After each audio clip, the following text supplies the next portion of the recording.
नमस्ते। मेरा नाम डॉक्टर नीलेश है और मैं एक मनोचिकित्सक हूँ।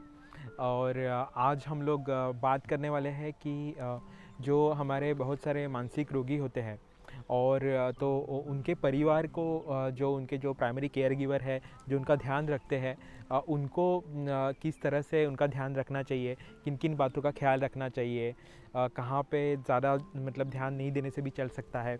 इन सब बातों के ऊपर आज हम लोग अगले 10 मिनट में बात करेंगे।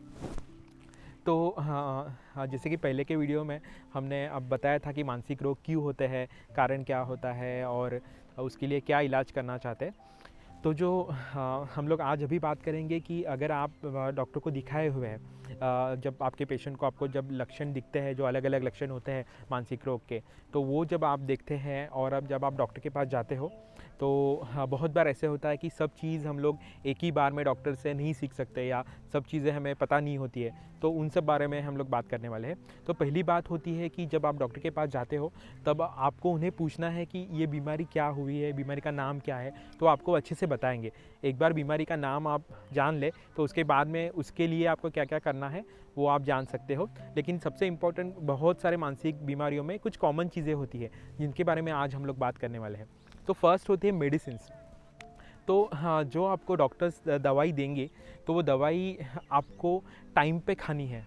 तो डॉक्टर को पूछ लेना है कि दवाई खाने के पहले लेनी है, बाद में लेनी है। जैसे डॉक्टर ने बोला है दवाई वैसे ही लेनी है। तो वो सबसे इम्पॉर्टेंट होता है।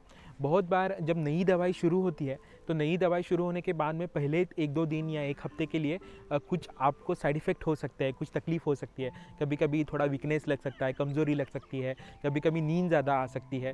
तो उस केस में आपको डरना नहीं है बिल्कुल। आपको जैसे कि हम लोग नई कुछ समझो, हमें नया शूज़ लिया है, हाँ, या हमने नई सैंडल चप्पल ली है, तो आप जानते होंगे जब नया सैंडल होता है, नया शूज़ होता है, तो वो 2-3 दिनों के लिए हमें तकलीफ़ देता है। लेकिन अगर हम लोग पहले दिन ही तकलीफ़ हुआ है, इसके लिए अगर हम लोग छोड़ दें, तो हम लोग कभी वो नया सैंडल यूज़ नहीं कर पाएंगे। उसी तरह से हमारी मेडिसिन्स होती है। स्टार्टिंग में कभी कभी वो आपको तकलीफ़ दे सकती है, लेकिन आपको डरना नहीं है, आपको उसको कंटिन्यू करना है। लेकिन अगर 1 हफ्ता 2 हफ्ता हो गए, ज़्यादा दिन हो गए और तकलीफ़ हो रही है, तो आपको डॉक्टर को बताना होगा या फिर आपको फिर से एक बार जाके कंसल्टेशन करने की ज़रूरत होगी। तो दवाई जो होती है वो टाइम पे लेनी है।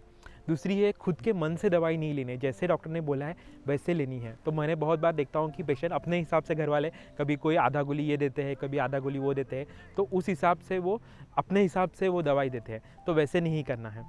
3 नंबर है कि आपकी जो दवाई है वो अच्छे जगह से, मतलब पेशेंट से दूर रखनी है। तो बहुत बार कभी गुस्से में पेशेंट सब दवाई खा सकता है या फिर वो प्रॉपर्ली नहीं ले सकता, तो इसलिए आपको दवाई एक अच्छे अलमारी में रख सकते हैं जहाँ पे मतलब सेफ़ रहे।